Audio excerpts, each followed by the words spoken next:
y'all. It's Necey Dixon. Welcome back to my YouTube channel. If you are new here, welcome. If you're returning, y'all, welcome back. It is Tuesday. Those of y'all who are in the Discord and on Instagram and everything else, y'all know I'm on maternity leave. So my days and nights get mixed up. My days and nights are running together. But that's no excuse. I didn't come to review this like right away because to be real with y'all, it wasn't given to me. It wasn't given to me. Um, I was very slow to review this. I don't think this is gonna be a real long review, but I want to talk to y'all. So I need y'all in the comments, okay? I need y'all in the comments. Hey Mina, hey Shay K, Miss Ann, hey Delia, J Antoinette, Ready Boop. Okay. Right. Day off or month off. Okay. So what it's very slow. It's very slow. It's like 23 people in here, 28. Okay. One thing that I need y'all to do before we get started, sound check one. Hold on. I'm laughing because y'all know we friends here, right? Another comment from my friends. I haven't been on camera besides when we do Ooh Ladies First Panel on Thursdays because, to my point, I'm at home and I'm on maternity leave, y'all. Like, motherhood is so fun, y'all. Baby Snow is everything. She really is that girl. Like, I feel like I manifested that for her. Okay, I prayed about it. She's really that girl. She's an easy baby. But part of motherhood, you also be in the trenches for a little bit. For a little bit. She's 2 months today. She just started sleeping through the night, like literally last week. So, all that to say, I'm not coming on camera. We're very much doing the audio thing today. Okay. So, now that it's 30 people in here, that's cool. Let's get started. Y'all let me know, what did y'all think about Love and Marriage Huntsville premiere on a scale of 1 to 10? Few things happened. It was pretty lightweight. Number one, y'all see by the title of the video, I named this Carlos King joins the main cast. That's the first thing that happened. Number two, we start talking about Martel going to jail. Him and his mama sit down. And then, we hear about Destiny and her producer, falling out because her producer ended up marrying her boyfriend. So yeah, I don't know what it was. This was one of those things where I'm not gonna say like the franchise is over. Love and Marriage Huntsville is over. I'm not gonna say that, okay?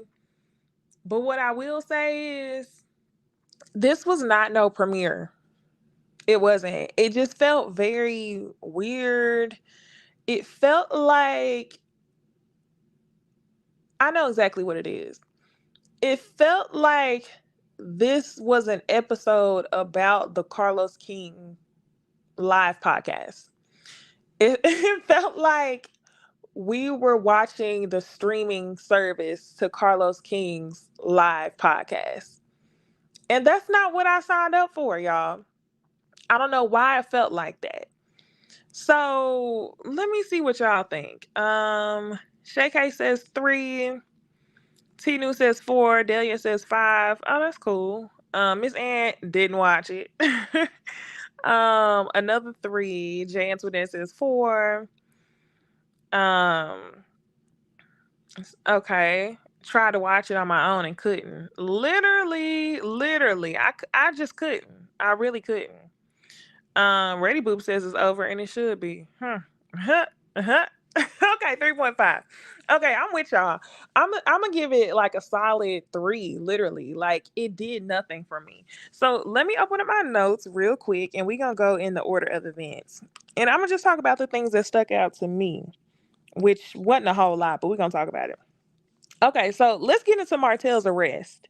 I remember when this was happening live. I remember Carlos King was on YouTube every day in his beautiful closet.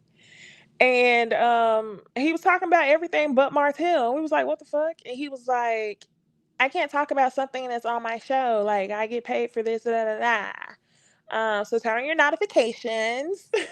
He told us to turn on our notifications so we can get ready to hear him discuss Martell's arrest on the show. So this episode felt like a direct response to everybody complaining about him not, being as invested in his show and never really holding Martell accountable, because I just, y'all, I absolutely hated it. I hated the response that he had from Martell when he was on the stage during the podcast. Like, just the whole delivery of this episode just was not it for me, and it just felt weird.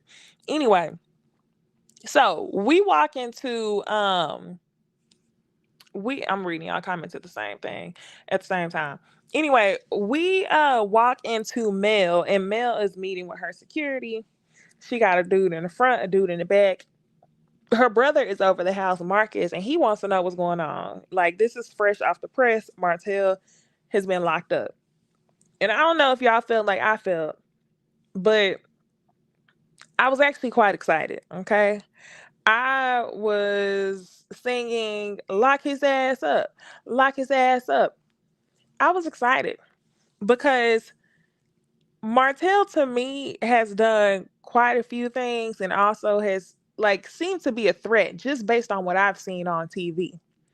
So knowing that this man was trying to do a whole revenge porn situation, which Mel explains during the episode, he takes an old video that he and her recorded. He plotted to have it posted on an Instagram page. The way I heard the story was that he wanted his baby mama to post it on the Instagram page as somebody else. That's the way I heard the story in the streets.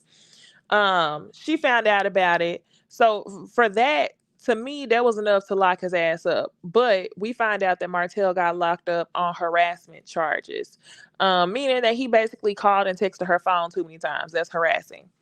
However, Martell and his mother, I'm saying mother to hold back from restraining, like saying anything disrespectful. Y'all, his mama, the best thing I could say about his mama is that she's ignorant as hell. Martell and his mama sat there, and when they had the discussion, we find out that Martell was on his way to the courthouse to handle some sort of records. When he arrived to the courthouse, they said, do you know there's a warrant out for your arrest? He has his children in the car. He ended up calling Mama Holt. Mama Holt was curling her hair for work, and she pulled up there as soon as she could. Baby, she was gonna get to them grandkids. She pulled up to the courthouse as soon as she could, and as soon as she did, they locked him up. Mel had no idea how he would end up getting locked up. She just knew that she pressed charges, and there would eventually be a warrant out for his arrest. Mel also was under the belief of, I could have called and I could have told him where he was gonna be at and I could have plotted, but she believes that it was all in God's timing. Um, cool. Y'all, this season, I have to say this. As much as I can't stand Martell, I'm also very tired of the Mel and Martell fiasco. I would very much like for this narrative to be removed from my TV. I think it's tiring. I think Mel's wrong at all for pressing charges. I think it's ignorant as fuck for Martell and his mama to sit there and say, how you gonna do that? That's your children's father. Let's start at the beginning. Miss Holt, Mama Holt. Let's start at the beginning. Why would the police even feel like they had something on Martell to lock him up? It was very clear to me, like many other times in any other season, that Martell's mom is a gigantic part of why he is the way he is. She's an enabler. That's what I'm trying to say. Um, and I assume she's done that his whole life, which is why he's become a narcissist. Like, it's quite disgusting to see. Let me see what y'all are saying real quick. Super ignorant. Yeah, I feel you on that. Miss Ann says she's not gonna fuss at him on camera.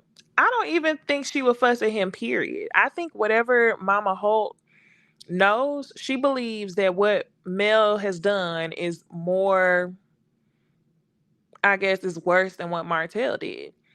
I truly believe that Mama Holt will overlook the things that Martel has done.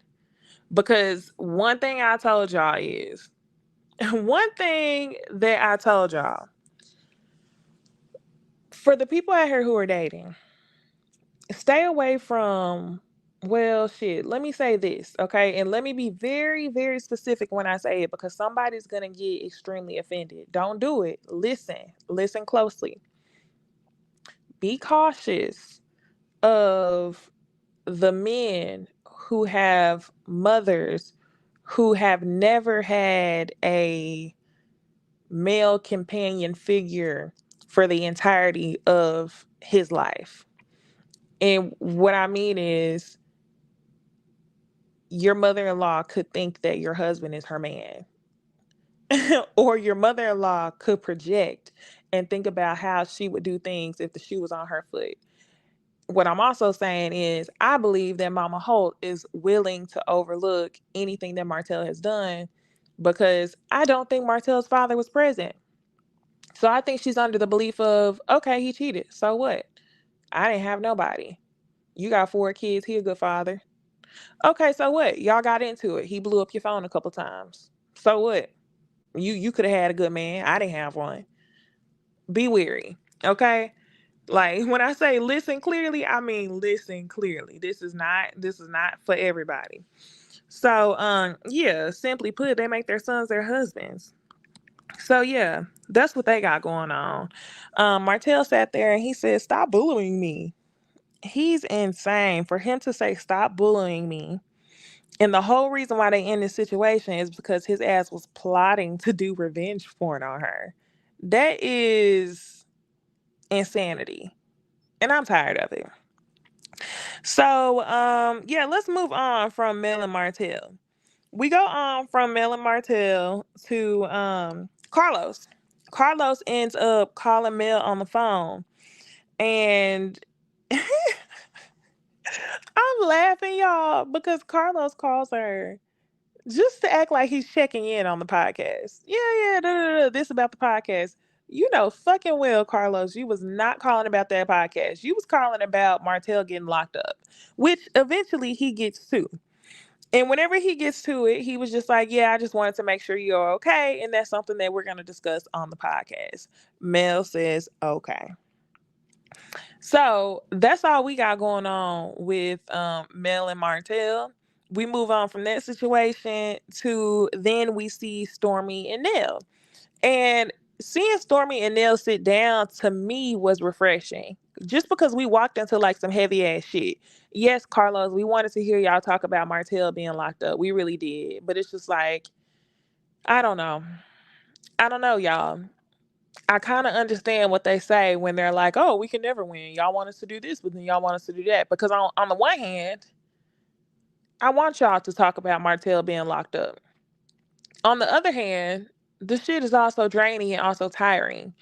So I don't know if like the thing to satisfy it was to make the minutes more impactful. And what I mean by that is if we saw 10 minutes of y'all discussing Mel and Martell, it should have been a more impactful 10 minutes. Like low key, I would have just rather taken 2 minutes to even discuss Mel and Martell if we really weren't gonna talk about it in detail like that. Low key, they could have cut that and like saved it for later on in the season because it definitely wasn't nothing to hook me in. Okay, so seeing Stormy and Nell to me was refreshing because I felt like Stormy and Nell is like a lot of us in this situation. It's a lot of shit going on social media at the time, and they kind of just watching, just like we are. Be for real, y'all. They're on Twitter, they're on Instagram.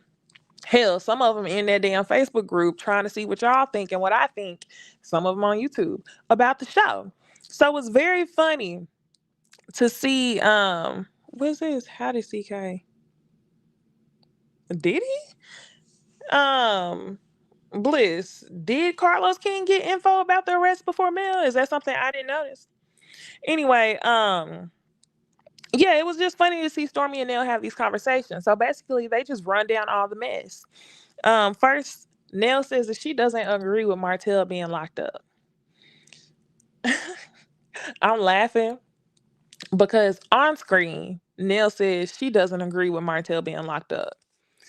If y'all noticed, as soon as they pan to her confessional, she's saying she's never been in that situation before, so she can't say one way or another what the right thing was to do. So you go from saying like being very defined, very definite of like, I wouldn't have done it. I don't agree with locking that man up. To all of a sudden in the confessional, which you can tell time has changed. Y'all, I understand how TV works. Time has passed. Now all of a sudden you see it differently. And to that, I'm just gonna say that's my point right there, y'all. I think when Nell said that, a lot of people think from the standpoint of, well, I wouldn't do that. Well, Nell, are you working with or working with? Are you married or were married to a narcissist? Are you co-parenting with a narcissist? Um, I think one of the things that I want us to really stop doing is doing the thing that a lot of people do. Let me just explain that. I'm trying to find the words to explain without sounding like an asshole. But very low key, sometimes I get tired of the whole he's a strong black man. After he come home from a long day of the world treating him like he trash, you need to lift your king up. I think that that's where Nell was coming from. I think Nell has been, like most black people, has been raised, black women, let's be specific. Black women have been raised to uplift black men, which is an amazing thing, and we should uplift the ones who deserve it.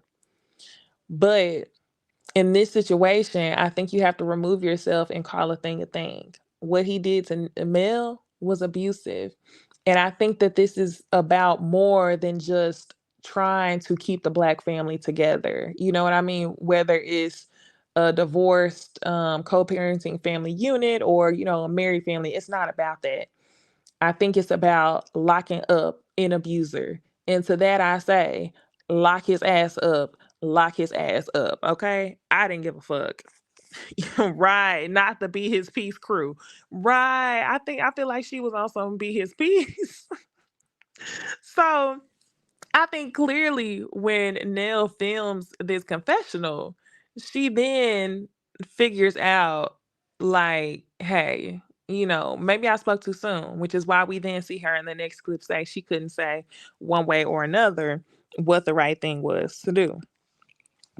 All right. So the other thing that Nell and Stormy talk about is Destiny's producer Sonny and her ex-boyfriend Moses. Yeah. Mhm. Yeah. Yep. Yep. Mhm. I'm like nodding my head and at the comments. Um, okay.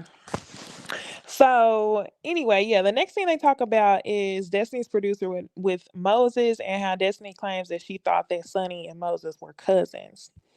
Now, the next question that I'm gonna ask y'all is how do y'all feel about Destiny's return?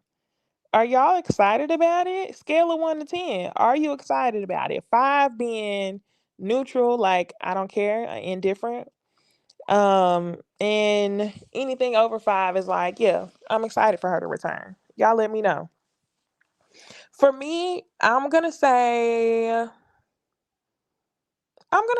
6. I'm gonna say a 6. The reason why, like, part of me almost said 5, like I don't care. But the reason why I'm gonna say a 6 is because this gives us another storyline to discuss other than the Scots, other than Mel and Martell, which is low key what I've been asking for. So I think that this is like, some fresh mess. So I'm gonna give it a 6.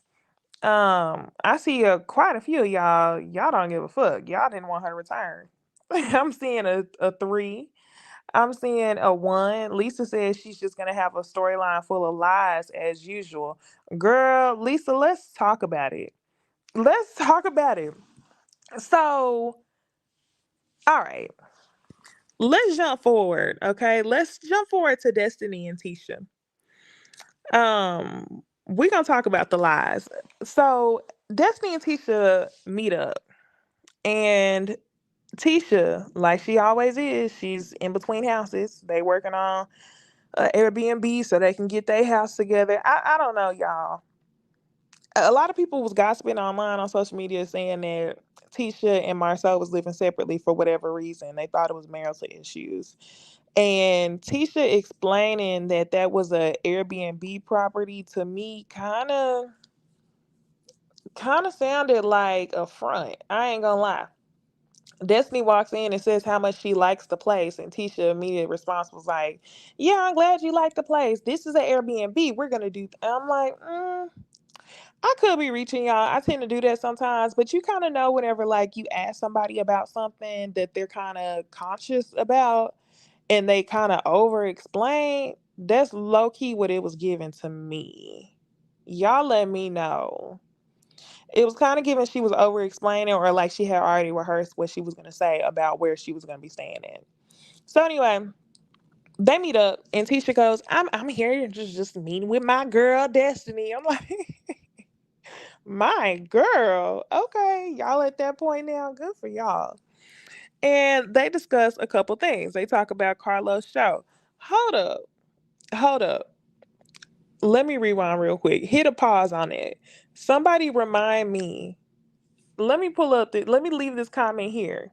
Somebody remind me what I was gonna say. Lisa, I wanted to respond to the comment about the lies.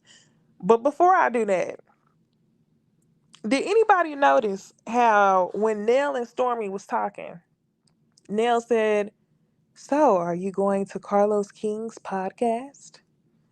And Stormy said, "I don't know, I'm gonna try to go." And Nell says, "Yeah, I was gonna try to go too, but it's sold out." Y'all, let's think on it. Carlos. Carlos, you have people who are on the cast of your show talking about is sold out. What? They should be in the club. They should be able to get in.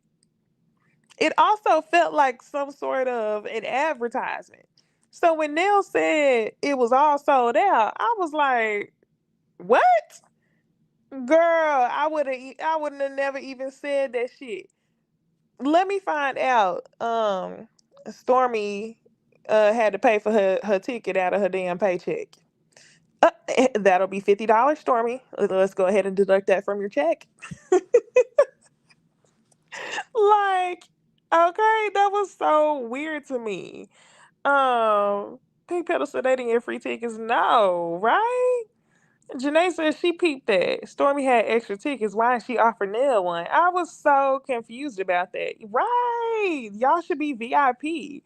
That was embarrassing. I would have never even said that it was sold out. And then also, y'all, why are we still stuck on this first and last name? I think at this point, Carlos has cemented himself as a fucking, extra cast member, you know? Carlos is a friend of the show at this point, and everybody's like, Carlos King, Carlos King. I actually watched Winter's interview. Um, oh my gosh, I always forget the name. How am I forgetting the name of this YouTube channel? She has a Queen Sheba. Queen Sheba. Yes. I watched Winter from Love and Marriage DC, her interview with Queen Sheba, and she actually mentioned how she had never met Carlos for a long time. So maybe Nell has never met Carlos King. I have no idea, but I'm low key getting tired of like every single scene in this episode was very much on some Carlos King, Carlos King, Carlos King. I don't know, Carlos King's podcast, Carlos King. I was like, what the fuck? What are we on? Like, Is he officially a friend of the show? Is he the creator of the show? And that's it. That's that. Like, why are we discussing him so much? We could have just said, like, the show, the podcast. Are you going down to Carlos' podcast? Are you like, it was just a lot of Carlos King's podcast coming to you on this. It was a whole ass advertisement. I couldn't. I couldn't. Um, man, what other Carlos is gonna be? I'm like, y'all doing too much, too much. Okay, so I'm glad that I started this. Okay, so Lisa's comment. She said that Destiny was gonna be full of lies as usual. So Destiny and Tisha are discussing Carlos' show, but before that, they talk about Sonny and Moses. Now, one of the things that came to my mind was this. Let me make this clear. For Sunny and Destiny to be friends, and then for Sunny to start dating Moses, more so for them to work together and her be her producer and know so much about her life, and then start dating her ex-boyfriend, that's messy as fuck. Um, I think Sunny is dead ass wrong. It's messy as fuck. But I'm also under the belief of Sunny married that man. Destiny was not married to Moses, y'all. If Moses hurried up and married Sonny and had 15 years of knowing Destiny and didn't marry her, at this point, it's just like, what can you say about it, you know? You can kind of say that you don't fool with Sonny, but outside of that, what are you going to do? It's kind of reminding me of whenever Tara and Amina met up and she slammed in pieces of papers down and she was like, I'm his wife.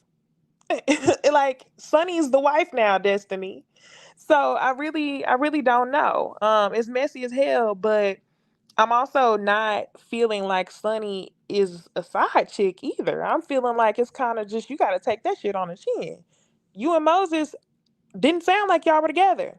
So to circle it back around to the comment and why I have it up, my question is, I want to know the details of what Destiny told Sunny about Moses. I want to know the details of Moses and Destiny's breakup. Were y'all even together? Had y'all already been broken up for 6 months? Did um did you tell Moses you never wanted to hear from him again? Did you have a relationship with Sonny? Was Sonny your active producer? Did Sonny quit the show before she started dating this man? It's so many elements to this that I feel like we don't know. And I just want the full story. So that's why I gave her a 6 for the return, because 5 is kind of indifferent. Like, I don't care if she's there or not. 6 is very much giving, okay, you're giving this entire show an extra point because we got extra stuff to discuss. So, yeah. Um, it's just so much I want to know about that. So, one of the things that I also want to know is Tisha says that Moses and Sunny both should have called Destiny on the phone when they were interested in each other. And I have to disagree. I have to disagree. I think Sunny did the right thing. I don't think that she needs to call Destiny until it started to get serious. They are two grown ass people. Ain't no telling how long they've been, Destiny and Moses have been broken up. I think that Sunny was nice by calling her on the phone to tell her that. But I also feel like Moses should have said something too, being that Moses was the one in the relationship with Destiny. Um, so yeah. Outside of that, y'all know that Destiny and Tisha was not gonna let this scene end without talking about Mel. They said that millimeters are a group of hateful ass, old ass, more than middle aged ass women, and they're toxic. Now, I will say, I have seen what they're talking about. I've seen what they talking about on social media. I've seen the old ladies and the Violas and the Berthas and the Dorothys in the comments, and the ones that forget their Facebook password, so they create account after account and YouTube password account after account, and they got their granddaughter helping them log in so they can jump online and talk shit. Yes, I've noticed that. Um, but part of me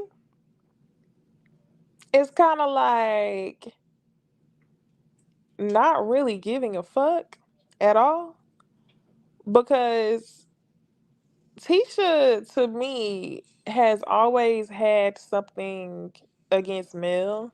Even when they claimed they were going to make up, they could never really make up. And it's low key feeling like by her saying that, she was throwing shade at both Mel, the millimeters, after we just got off of last season where they pretended to be cool. So now that you with Destiny is giving, okay, let me start talking shit again. And I'm kind of like, oh, here we go. Here we go again. So, yeah, y'all. I really ain't got nothing else on this show. I really don't have nothing else on this show. Oh, there's a rumor that people are talking about. Oh. Okay, thank you for reminding me, Brittany. She said the other messy part was the fact that they said they were cousins. That's the part I'm trying to figure out. Girl, that's the part I'm trying to figure out. Like, did they really tell her that they was cousins or what? That's interesting. And then Miss Thing 1980 also repeated the same rumor. The rumor alleged that Destiny was the side chick because he was married for 15 years and just got divorced in 2018. Oh, oh, child. I'm laughing so hard because the thing is this, okay? Even if Destiny wasn't the side chick for 15 years, but was a friend to this married man for 15 years, and then the minute he get divorced, you start dating him, you start talking about what kids y'all gonna have, knowing that you, of course, would have had to befriend his wife at some time or another. That would be messy as hell. And for that, I would have zero sympathy for Destiny just because her producer started dating her boyfriend. We'll see though. I don't know. I'm just basing off of what y'all said. We gonna see. A couple of y'all don't believe she was a side chick. She ain't no telling. She probably wasn't. She probably was a friend, just like she Martel friend. Yeah. Yep. Okay. Well, oh, Kiki and the blogger. Yeah, they talk about Kiki and spilling stuff to the blogs. But my other thing is this. Ready Boop, you're referencing the conversation with Nell and Stormy. My thing is this. If y'all got Kiki off the damn show, don't bring Kiki's storyline to this season. It should have left when she left last season. Let's not discuss it.